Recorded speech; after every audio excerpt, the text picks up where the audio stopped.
करो इस पर।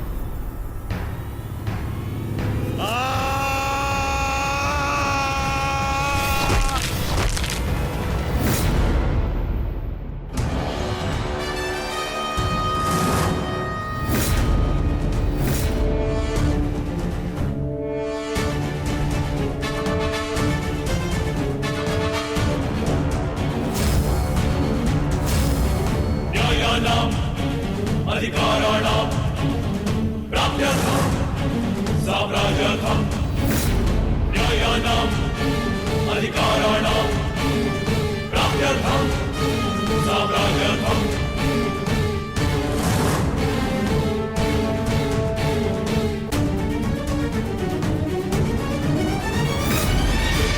न्यायस्य अन्याये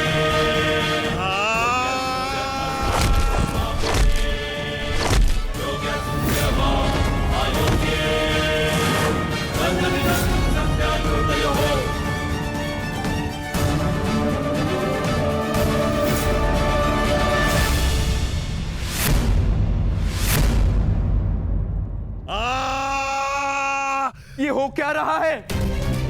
स्वयं महाबली बलराम के होते हुए इस प्रकार नियम का उल्लंघन कैसे हो सकता है?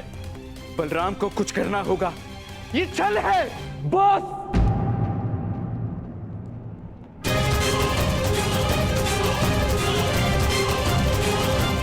नियम भंग हुआ है।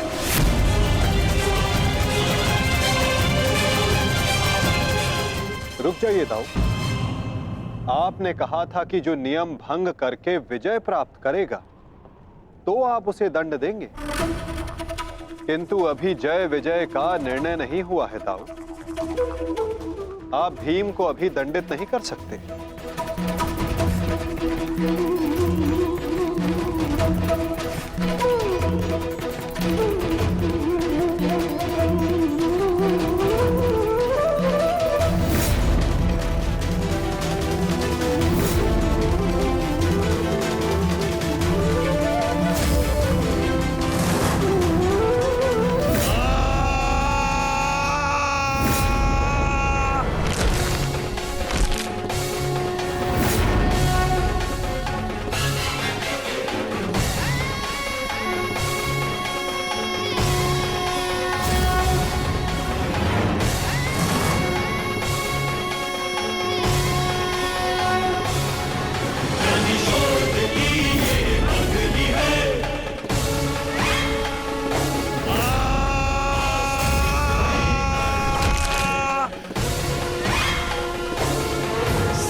अंत हो गया, अधर्म का अंत हो गया।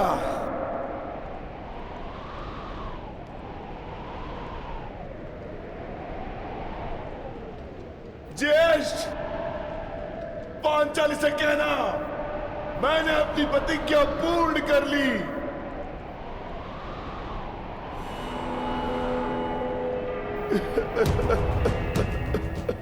मैंने अपनी प्रतिज्ञा पूर्ण कर ली, पूर्ण कर ली, पूर्ण कर ली। ये 100 हाथी के बल वाला भीम 100 भ्राताओं का हत्यारा बन बैठा।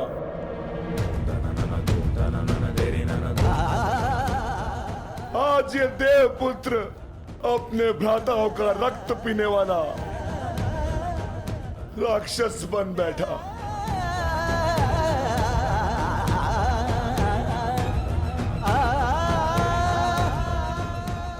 मैंने अपनी प्रतिज्ञा पूर्ण कर ली पांचाली। तुम्हारे अपमान का प्रतिशोध मैंने ले लिया। इस महायुद्ध में, इस महाभारत में मैं विजयी हो गया।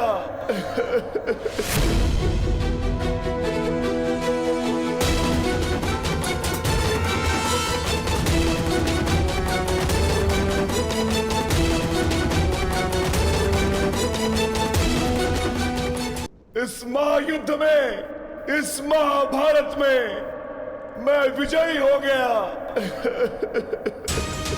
परंतु आज स्वयं को हार गया ये वृकोदर भीम। हार गया ये वृकोदर भीम।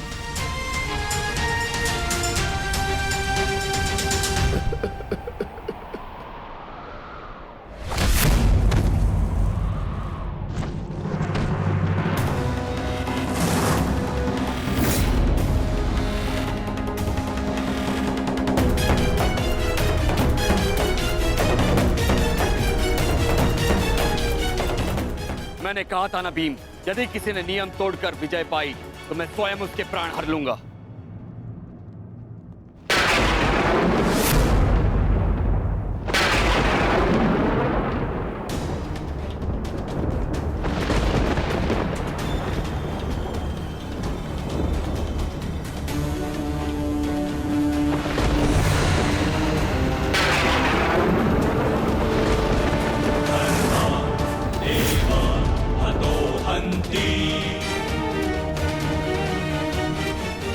तुमने दुर्योधन की जंगा पर प्रहार करके द्वंद का नियम तोड़ा है भीम। अब मैं तुम्हें जीवित नहीं छोड़ूंगा। धर्म स्थापना के लिए यह आवश्यक था और मेरी प्रतिज्ञा पूर्ण होने के लिए भी। माधव ने मुझे मार्ग दिखाया, परंतु यदि माधव के ज्येष्ठ मुझे यम के मार्ग पर भेजना चाहते हैं तो मैं उसके लिए भी सच्चा हूं। श्री बलराम। हाँ बलराम, अंत कर दो इस दुष्ट का। ये हत्यारा है। इसने मेरे 100 पुत्रों की निर्दयता से हत्या की है। जिन पांडवों ने मेरे वंश के वृक्ष की जड़ों को काटा है, काट डालो उनके वंश के वृक्षों को। ये क्या अनर्थ हो गया महादेव। आपके दिए गए वरदान के पश्चात भी ये माता अपने पुत्र, अपने दुर्योधन को उस कृष्णा के छल से नहीं बचा पाए। ये कैसा न्याय है आपका। इसने 100 पुत्रों के गर्वित पिता को पुत्रहीन कर दिया। इसने एक अंधे के सभी स्वप्नों को अंधकार में डाल दिया।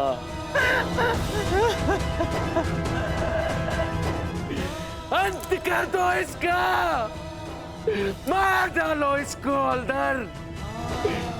यदि मुझे कोई तर्पण करने वाला जीवित नहीं, तो इनका तर्पण करने वाला भी शेष नहीं होना चाहिए।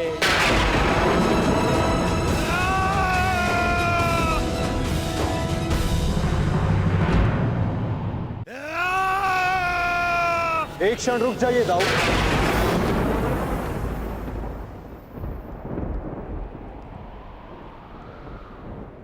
नहीं कान्हा, अब मत रोकना मुझे। अब मैं बंदित नहीं हूं। मैं अधर्म को तो नहीं रोक पाया, परंतु अधर्मी का नाश अवश्य करूंगा।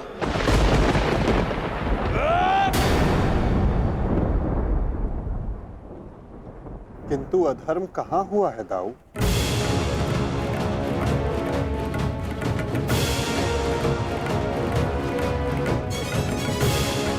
भीम ने नियम भंग करते हुए दुर्योधन की जंघा पर प्रहार किया। क्या यह धर्म नहीं? तुमने स्वयं अपनी आंखों से देखा है कान्हा, फिर भी तुम मुझसे ये प्रश्न कर रहे हो? हाँ दाऊ, क्योंकि ये प्रश्न उचित है। माना कि गदा युद्ध में कमर से नीचे प्रहार करना गदा युद्ध के नियमों के विरुद्ध है, परंतु गदा युद्ध तो तभी समाप्त हो गया था दाऊ, जब दुर्योधन ने भीम के हाथों से गदा गिरा दिया था। किंतु उसके पश्चात क्रोध के कारण दुर्योधन निहत्थे भीम पर निरंतर गदा से प्रहार करते रहे। क्या यह उचित था दाऊ?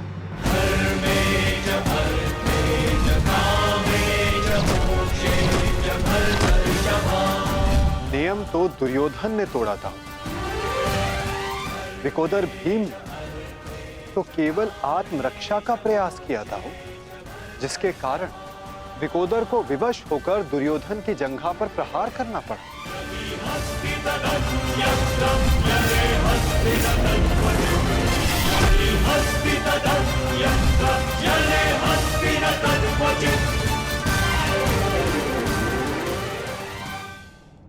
और दाऊ, स्मरण रहे, नियमों को भंग करना तो दुर्योधन ने प्रारंभ किया।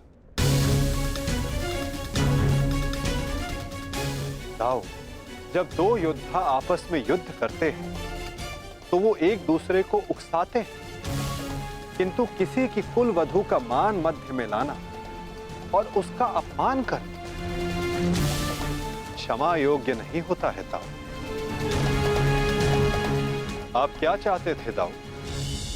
कि दुर्योधन इस युद्ध में विजयी हो जाए और पांचाली को अपनी जंघा पर बैठा।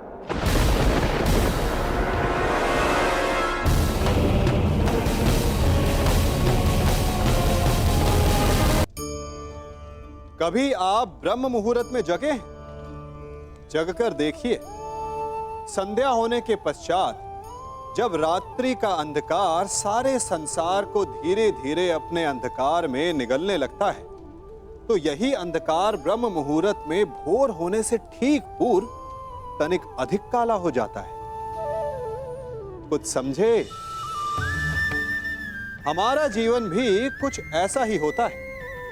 जब हमारे जीवन की समस्याएं अपने अंत पर होती है, तो यही समस्याएं एक भीषण रूप लेकर हमारे समक्ष प्रस्तुत हो जाती है, और ऐसे परिस्थिति में अधिकतर लोग हार मान जाते हैं, भय खा जाते हैं। परंतु यदि आप हार ना माने, भय ना खाएं, दृढ़ रहें, निरंतर आगे बढ़ते रहें, तो प्रकाश के रूप में हमारा स्वागत करने के लिए सूर्य उदय सदा हमारे समक्ष प्रस्तुत रहेगा। आप क्या चाहते थे दाऊ? कि दुर्योधन इस युद्ध में विजयी हो जाए और पांचाली को अपनी जंघा पर बैठाए।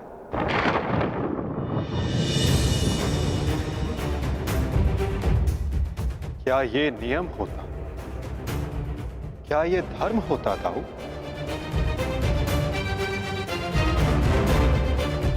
यदि ये दोनों युद्ध करना चाहते हैं तो करें। इस युद्ध का निर्णायक मैं बनूंगा। और स्मरण रहे, जिसने भी इस युद्ध में नियमों का उल्लंघन करके विजय पाई, उसे मैं स्वयं अपने हल से समाप्त कर दूंगा।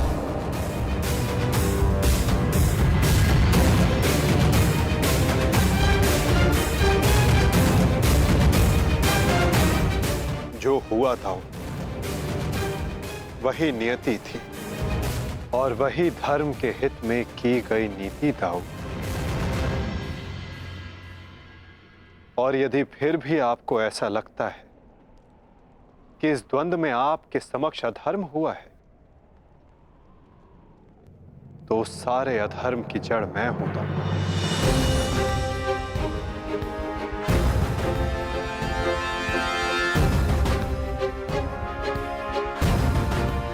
तो पहले मेरा संहार कीजिए दाऊ। मैं इस दंड के लिए प्रस्तुत हूं।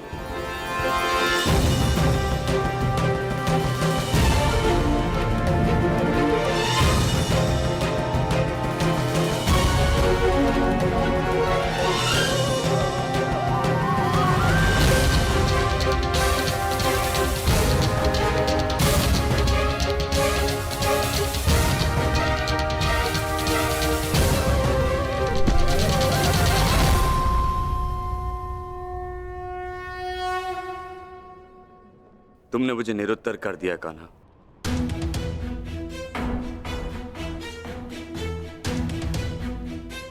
परंतु निराश मैं अभी भी हूं। भले ही दुर्योधन हार गया, परंतु मेरी दृष्टि में आज भी वो मेरे पश्चात संसार का सर्वश्रेष्ठ गदाधारी रहेगा।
दुर्योधन के अंत के साथ साथ इस युद्ध का भी अंत हुआ वासुदेव। हम विजयी हुए। धर्म ने आज पुनः अधर्म पर विजयी पा ली। युद्ध समाप्त हो चुका है। चलिए सब शिविर की ओर चलते हैं।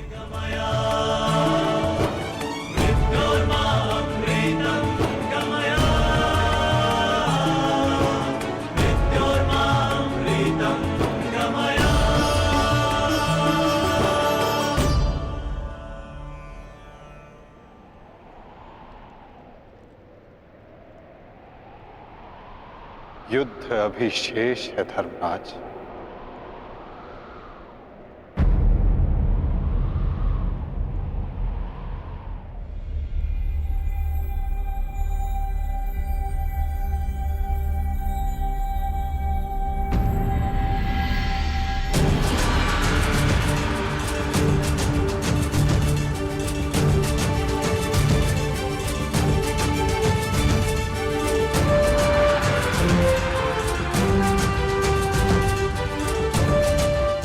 पांचाली तुम सबकी प्रतीक्षा कर रही है। जाओ।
मैंने अपनी प्रतिज्ञा पूर्ण की पांचाली।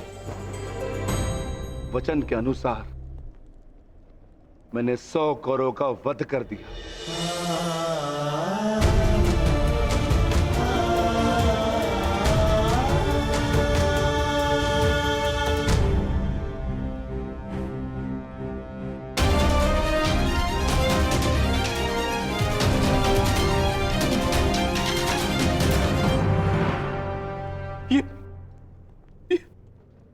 ये क्या हो गया मित्र? कृतवर्मा, देखो देखो मेरे मित्र की क्या दशा कर दी उन्होंने। ये सब उस वासुदेव का किया है। यादव हूं, परंतु गर्व है कि कौरवों के लिए लड़ा। और आज वासुदेव ने छल से दुर्योधन की, जैसे छल से अंगराज कर्ण का वध करवाया वासुदेव ने। और आज मित्र उठो मित्र, हमें युद्ध जीतना है मित्र, हमें युद्ध जीतना, हमें पिताश्री और मित्र कर्ण की मृत्यु का प्रतिशोध लेना है मित्र। उठ जाओ मित्र, उठ जाओ मित्र, तुम मुझे छोड़ के नहीं जा सकते मित्र। उठो मित्र, मित्र उठो, उठो।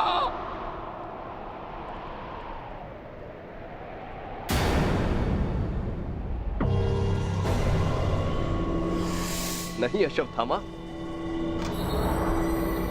हम ये युद्ध हारे नहीं हैं अभी।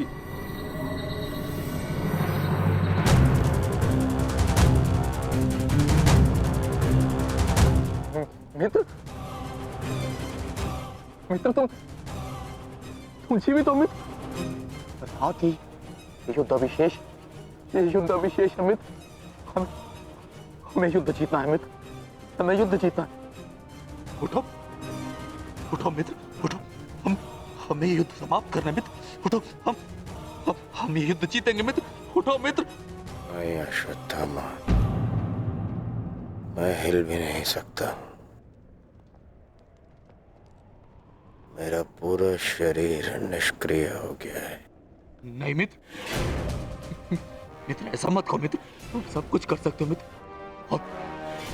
और तुम्हारा ये मित्र अश्वत्थामा, ये भी सब कुछ कर सकता है मित्र, सब कुछ कर सकता है। मुझे सौगंध है अपने पिता की, आपकी और मित्र कर्ण की मित्रता। मैं पांडवों से प्रतिशोध अवश्य लूंगा मित्र, अवश्य लूंगा। मुझे आज्ञा दीजिए, मैं पांचों पांडवों के शीश आपके समक्ष प्रस्तुत करूंगा मित्र। मुझे एक अवसर दीजिए, मेरा अभिषेक कीजिए मित्र।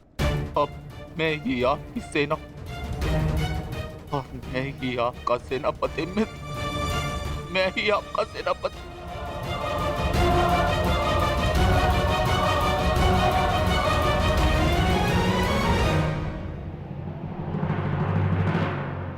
जाओ अश्वत्थामा,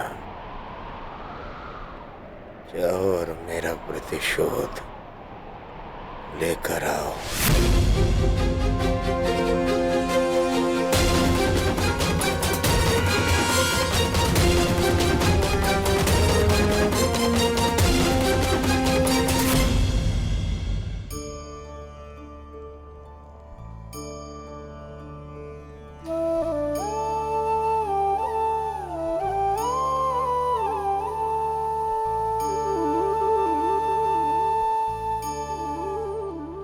अब समय आ गया है सखी,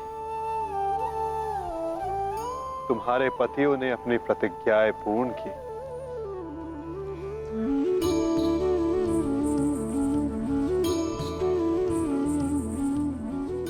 अब तुम अपना सम्मान वेश धारण कर सकती हो। चूड़ामणि धारण कर लो सखी।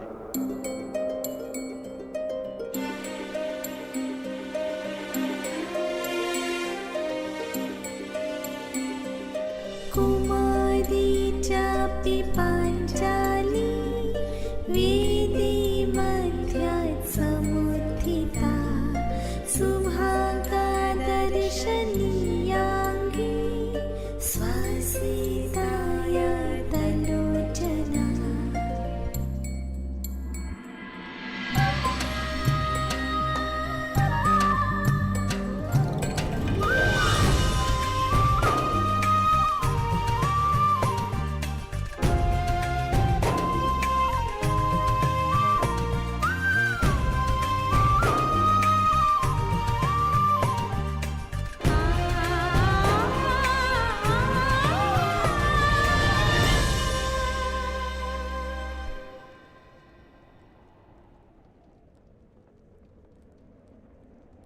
चलिए ज्येष्ठ, अब हमें चलना चाहिए। नहीं अर्जुन, ये राहु काल का समय है। कल प्रातः काल में प्रस्थान करेंगे। कृतवर्मा, हमें इसे संभव बनाना होगा। हमें ये युद्ध जीतना ही होगा।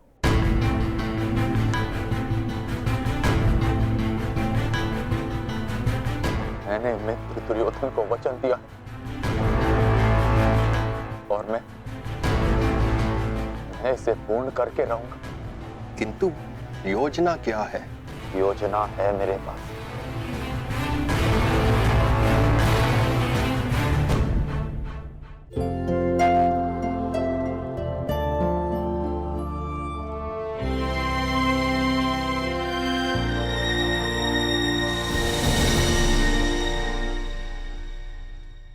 अंततः 18 दिन के पश्चात ये महासंहार समाप्त हुआ।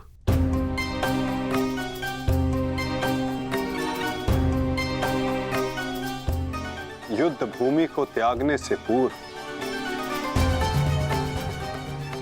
युद्ध को संपूर्ण नहीं समझा जाता धर्मराज।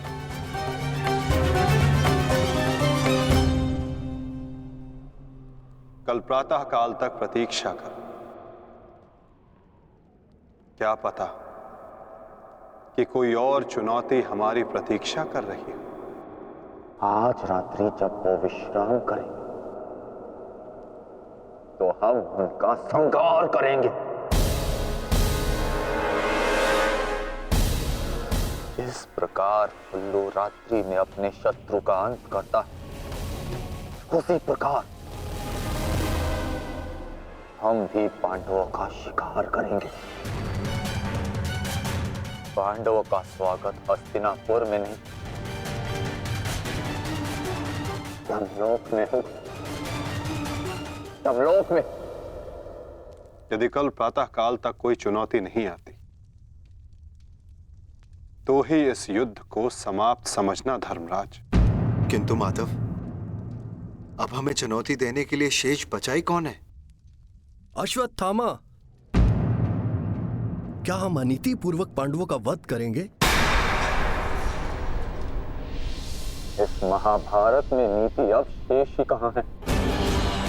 क्या मेरे पिता का वध नीति से हुआ? क्या महामहिम भीष्म का संहार नीति पूर्वक था? क्या कर्ण का वध नीतिगत था? यहां तक कि मित्र दुर्योधन को भी अनीति से परास्त किया गया। तो तुम किस नीति की आशा लगाए बैठे हो कृतवर्मा? इस युद्ध में नीति और अनीति का कोई महत्व नहीं।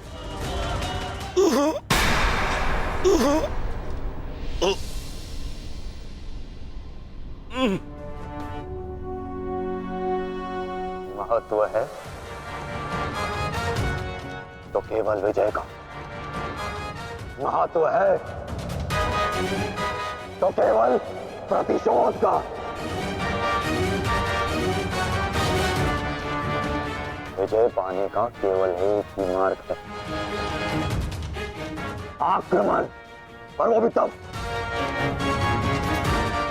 जब शत्रु निद्रा में लीन हो। अपने शस्त्र के साथ सज्ज रहो कृतवर्मा और रात्रि की प्रतीक्षा करो।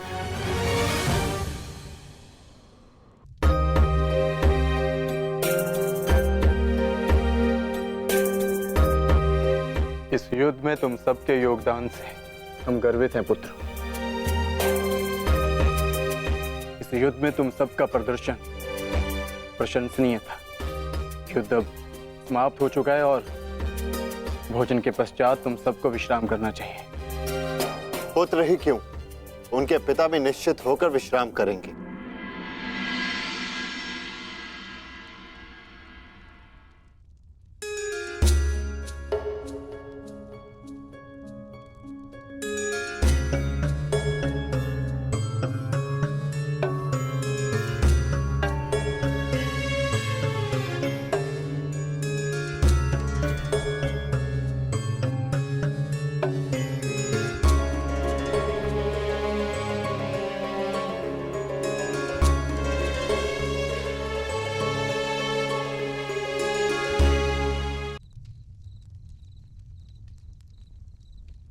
क्या हुआ माधव?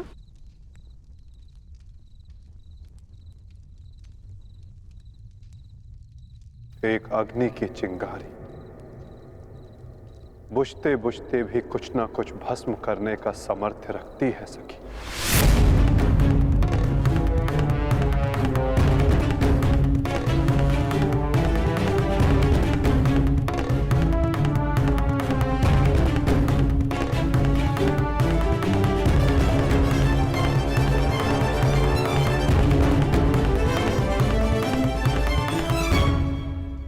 ये माधव क्या कह रहे थे? क्या कोई अनहोनी घटित होने वाली है?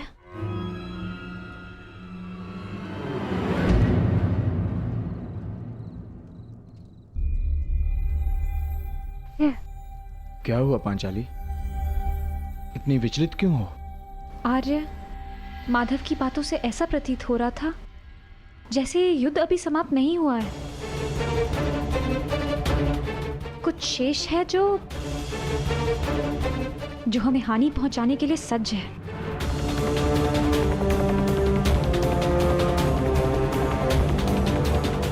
माधव की कोई भी बात कभी भी निरर्थक नहीं होती। हमें उनकी बात के पीछे अर्थ को समझना होगा।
जिसने जरासंध का मान मर्दन किया वो तुम्हारा भी अभिमान तोड़ेगा चंद्रदेव। पूर्णिमा से पूर्व ही मेरा कर्ण लौटेगा।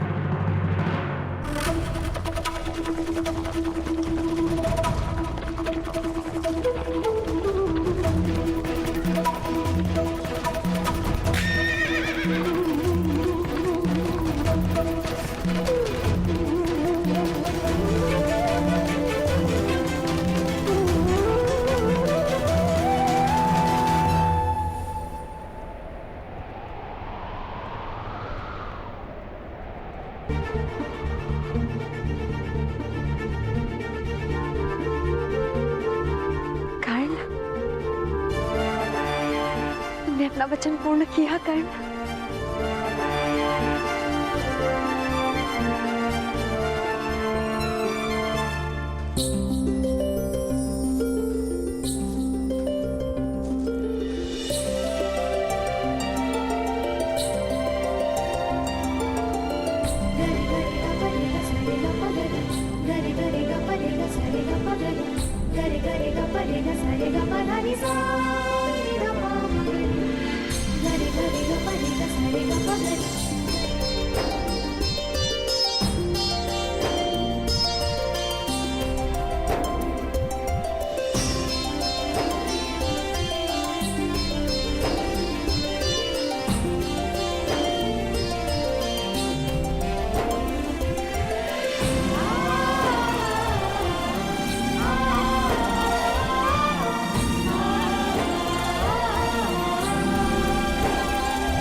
दुष्टाले के विश्वास की विजय हुई।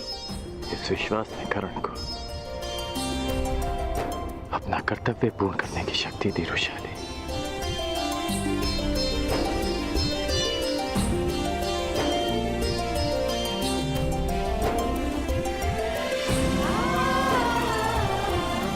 ऐसे क्या देख रहे हो? बचपन का वो पल स्मरण हो उठा। क्या फिर से विवाह के लिए ना तो नहीं कर दोगे? नहीं, क्योंकि बालक राधे के समक्ष ऐसा अपराध किया जा सकता है, परंतु अंगराज से भय लगता है।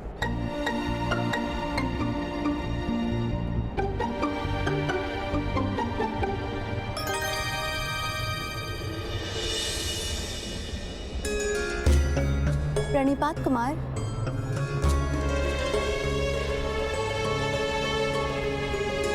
वृषाली, यह है राजकुमारी भानुमति।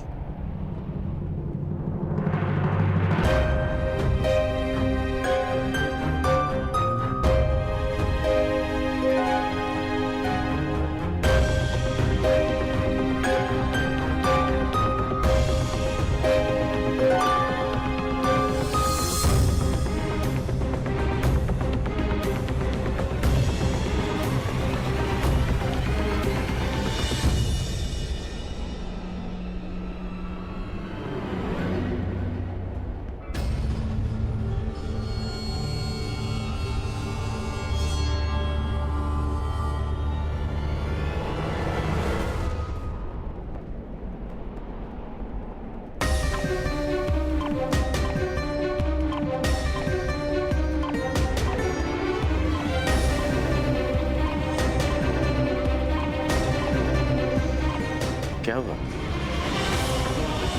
अतिथियों का स्वागत नहीं करोगी? दुर्योधन ने जो किया वह उचित नहीं महाराज। कलिंग और हस्तिनापुर की प्रतिष्ठा के साथ खेल किया उसने। तुम भी तो वहां थे युधिष्ठिर। युवराज और ज्येष्ठ भ्राता होने के नाते तुमने दुर्योधन को क्यों नहीं रोका? ज्येष्ठ पिताश्री, मैंने प्रयास किया, परंतु उन्होंने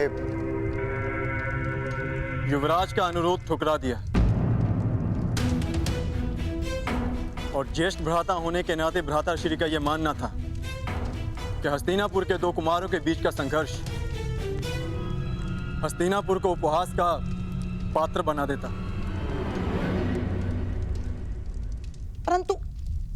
परंतु मुझे ये समझ नहीं आता कि ये विवाद हो क्यों रहा है।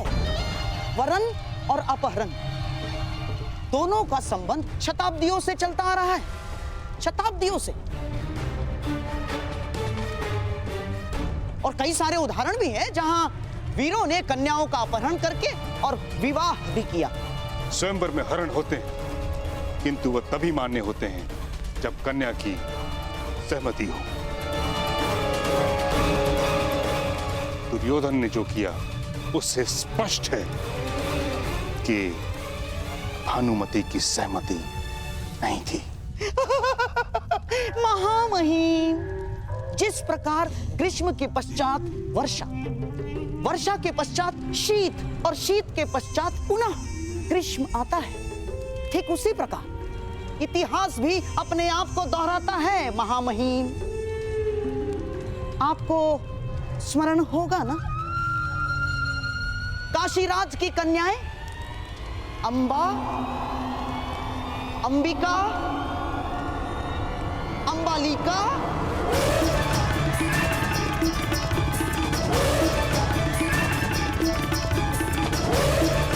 बस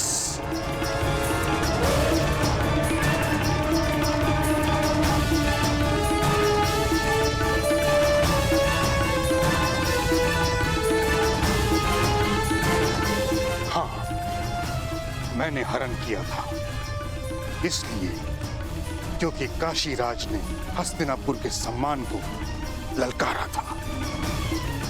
परंतु दुर्योधन ने वो हरण करके हस्तिनापुर के मान को दांव पर लगा दिया है,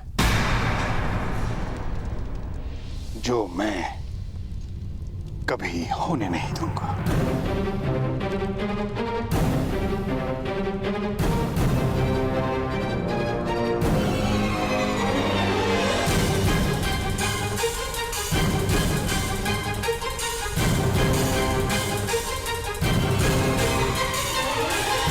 अब आप ही सुझाव दीजिए ताक्षरी कि इस विषय में किया क्या जाए। यह समय विचार और सुझाव का नहीं महाराज, प्रतिक्रिया का है। दुर्योधन और कर्ण कलिंग से निकल चुके हैं, अर्थात वो दोनों अंग प्रदेश की ओर जा रहे हैं। मैं शीघ्र ही अंग प्रदेश की ओर प्रस्थान करना चाहता हूं। प्रयास ये है कि कलिंग कुमारी को सकुशल कलिंग लौटा दिया जाए।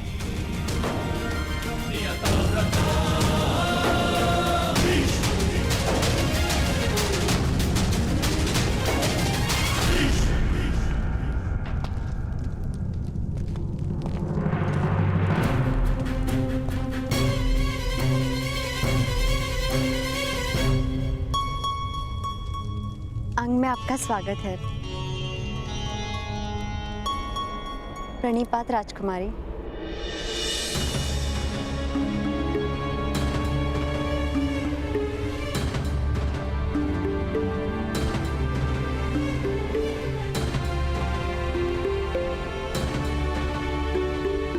पधारिए।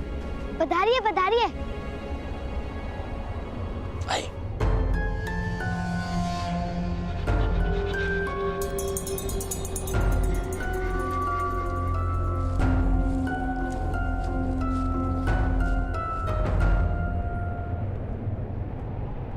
कर्ण, कुमारी भानुमति के मुख पर एक स्वयंवरा होने का ना हर्ष है ना आंखों में प्रसन्नता।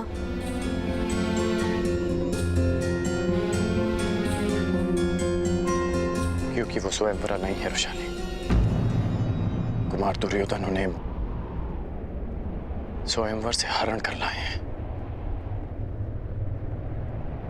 और तुमने इस कार्य में उनका साथ दिया।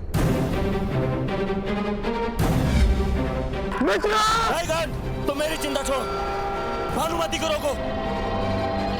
कौन? रोको उन्हें।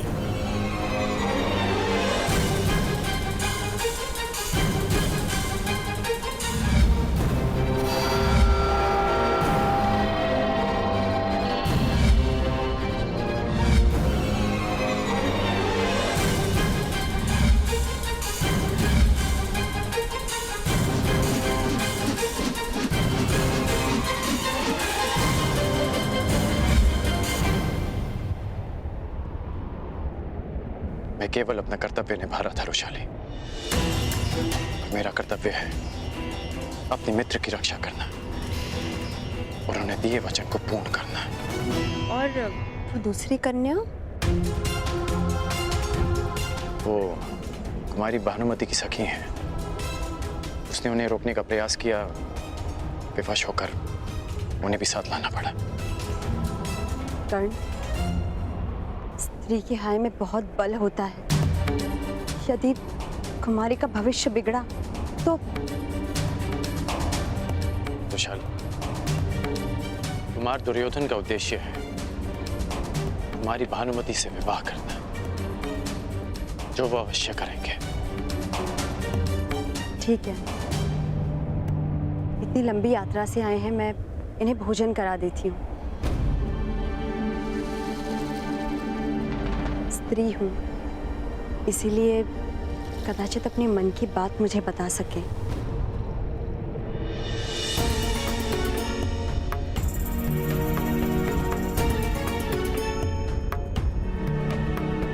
ये ठीक नहीं हुआ है कर्ण, क्योंकि अपहरण केवल कुमारी भानुमति का ही नहीं, सुप्रिया का भी हुआ है।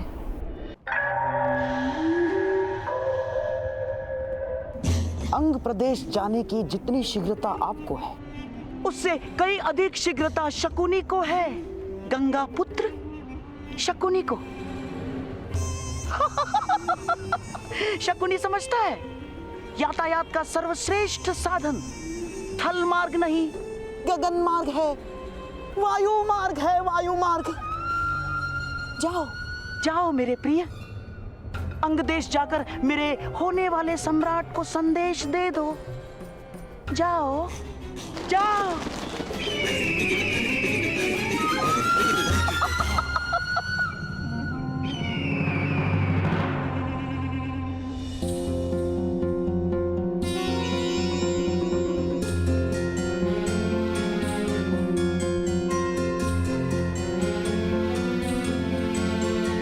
सखी, तुम क्या करोगी सुप्रिया? मैं समझी नहीं।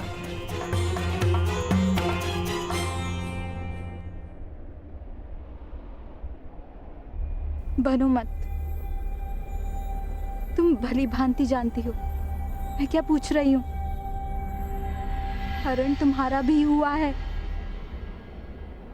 कलिंग तुम भी नहीं लौट सकती, और एक अपहरिता को कोई पुरुष नहीं अपनाएगा। मेरी चिंता मत करो सखी,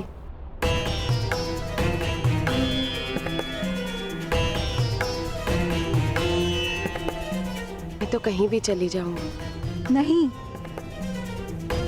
तुम मेरी सखी हो, और सखी होने से पूर्व एक स्त्री, और हर स्त्री के मान का मूल्य होता है सुप्रिया। हरण मेरा ही नहीं तुम्हारा भी हुआ है, तो न्याय मुझे ही नहीं तुम्हें भी मिलेगा।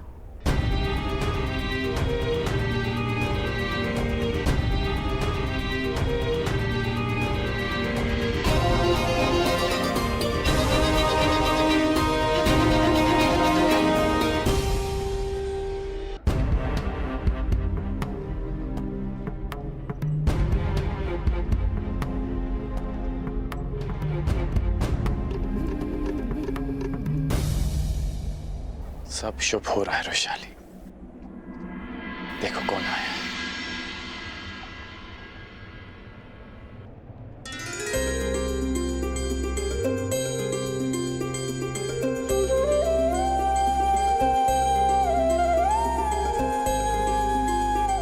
बाबा, बाबा,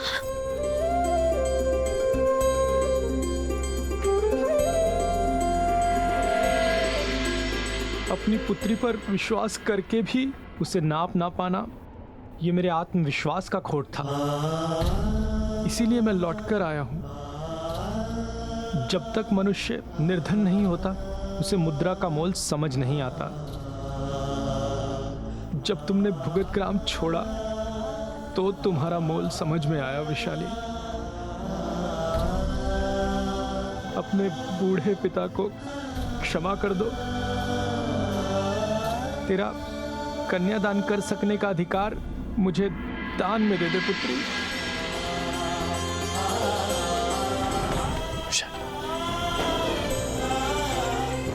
पिता और प्रेम की राशि भी एक होती है। अब कोई नहीं जो इस विवाह में विघ्न डाल सके।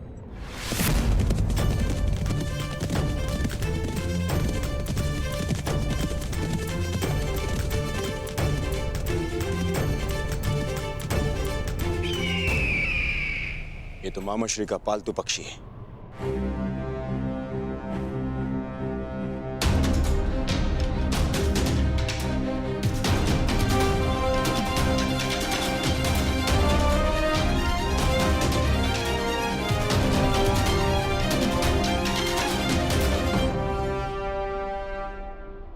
मित्र, कुमारी भानुमति का हरण तो कर लिया, परंतु जब यह सूचना हस्तिनापुर पहुंची। सूचना हस्तिनापुर पहुंच चुकी है मित्र।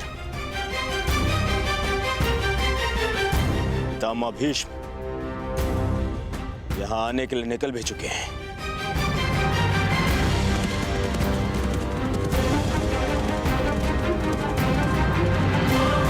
मुझे अभी और इसी क्षण भानुमति से विवाह करना है, और वो भी यहीं अंग में। यदि पितामह के पहुंचने से पहले मैंने भानुमति से विवाह नहीं किया तो मेरा स्वप्न और सम्मान दोनों ही धाराशायी हो जाएंगे।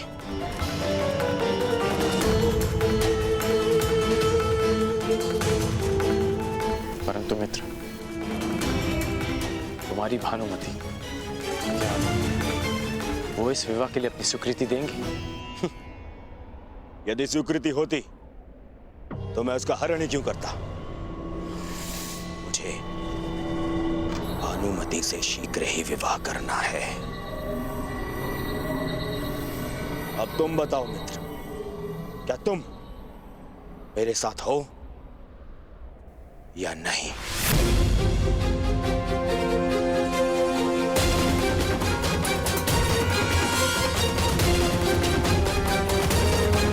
मित्रगण,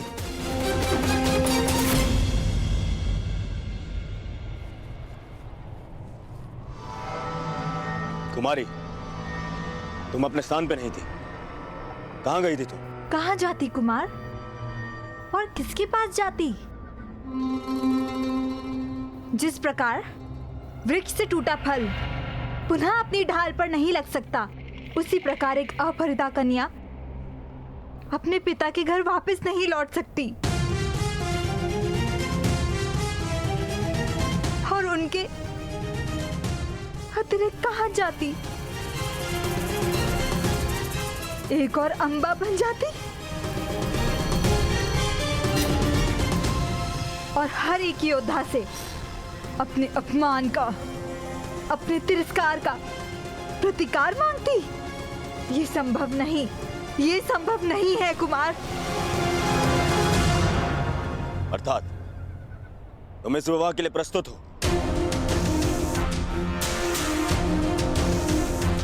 तो ठीक, हम विवाह यहीं करेंगे। क्यों? यहाँ क्यों? हस्तिनापुर में क्यों नहीं? क्योंकि भीष्म पितामह यहाँ आ रहे हैं। वो तुम्हें फिर से कलिंग छुड़ाएंगे, और यदि ऐसा हुआ तो? और आपका अभिमान खंड खंड हो जाएगा। कुमार दुर्योधन गर्व से भानुमति को हरण करके लाए और उन्हें मेरे पिता के सामने शीश झुका के क्षमा मांगनी होगी। यही ना? स्वयंवर से आपने मुझे अपहरित किया है कुमार। मैं विवाह के लिए प्रस्तुत हूँ, परंतु यदि आपको मुझसे अंग में विवाह करना है तो मेरी एक शर्त है, और आप पर एक बंधन। ऐसा बंधन? अपहरण एक का नहीं, 2 कन्याओं का हुआ है, तो विवाह भी 2 कन्याओं का ही होगा। मेरा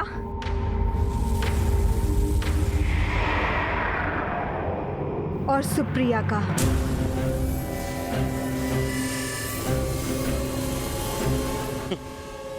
क्या प्रयोजन है तुम्हारा भानुमति? क्या मुझे सुप्रिया से भी विवाह करना होगा? हाँ? आपको नहीं, आपने केवल मेरा हरण किया है। सुप्रिया से विवाह उसे करना होगा जिसने हरण में सहायता की है।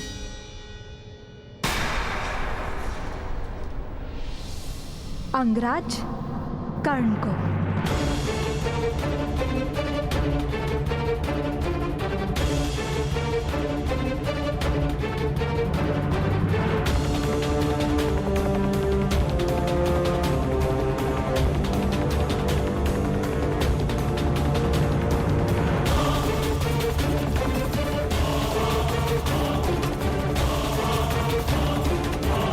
क्या संसार में कोई भी शब्द निरर्थक है? क्या कोई ऐसी जड़ी बूटी है जो रोग का निवारण ना करे? नहीं।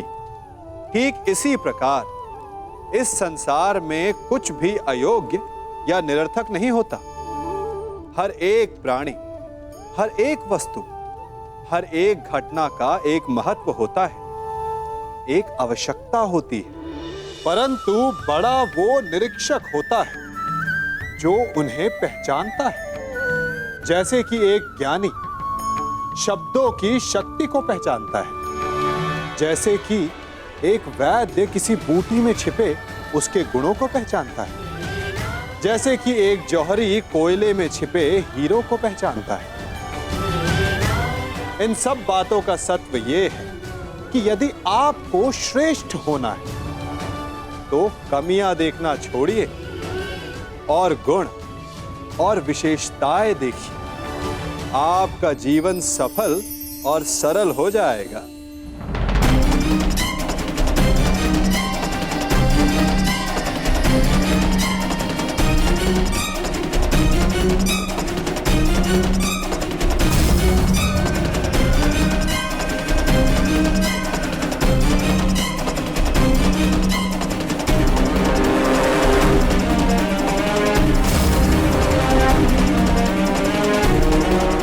भीम उठिए।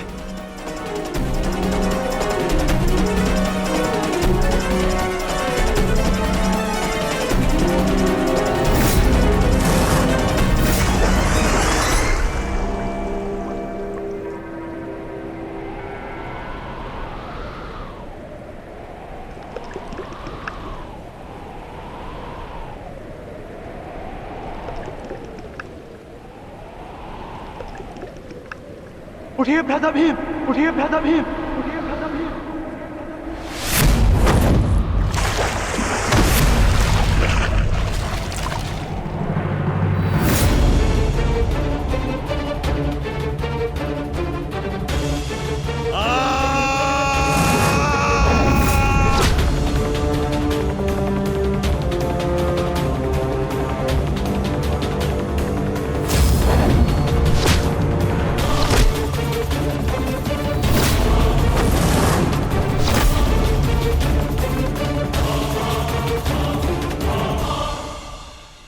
प्रतिज्ञा ली थी ना तुमने कि तुम मेरी जंगा तोड़ेगा। आज मैं प्रतिज्ञा लेता हूं, तुझे मारने के पश्चात, उन पांडवों का वध करने के पश्चात, उस 5 पतियों वाली पांचाली का पूरे कुरु सभा के बीच फिर से वस्त्र हरण करूंगा और अपनी इसी जंगा पर बिठाऊंगा।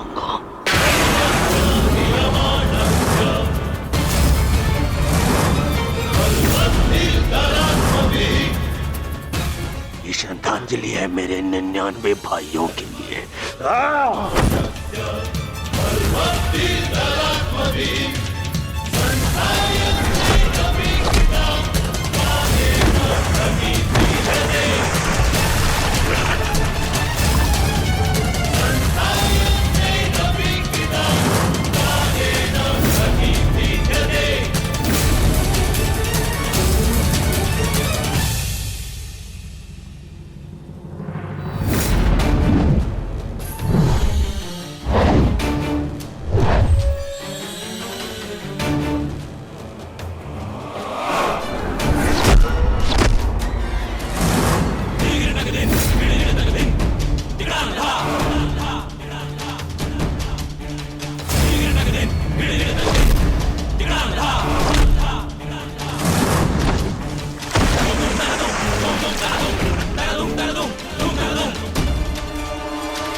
क्या रहा है?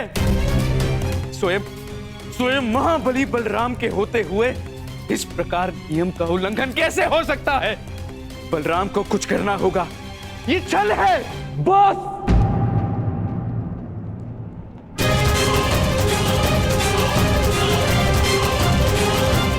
नियम भंग हुआ है।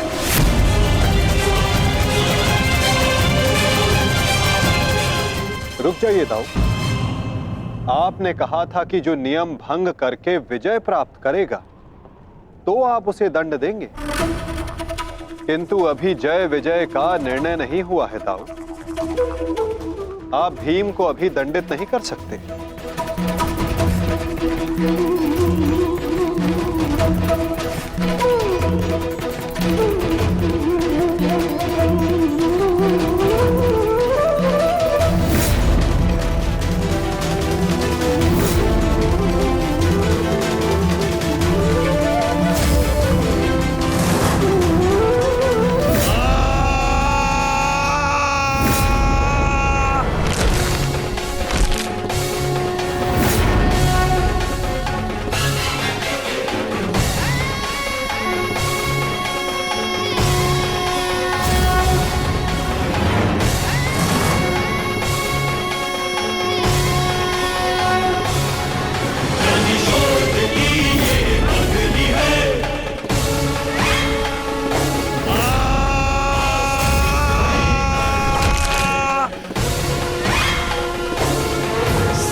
अंत हो गया, अधर्म का अंत हो गया।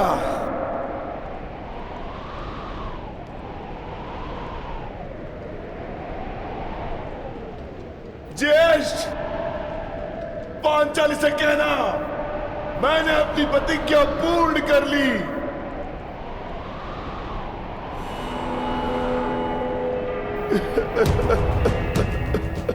मैंने अपनी प्रतिज्ञा पूर्ण कर ली, पूर्ण कर ली, पूर्ण कर ली। ये 100 हाथी के बल वाला भीम 100 भ्राताओं का हत्यारा बन बैठा।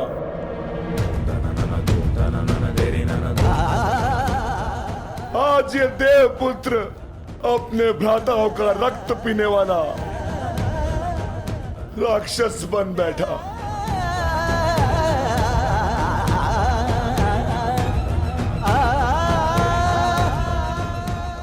मैंने अपनी प्रतिज्ञा पूर्ण कर ली पांचाली। तुम्हारे अपमान का प्रतिशोध मैंने ले लिया। इस महायुद्ध में, इस महाभारत में मैं विजयी हो गया।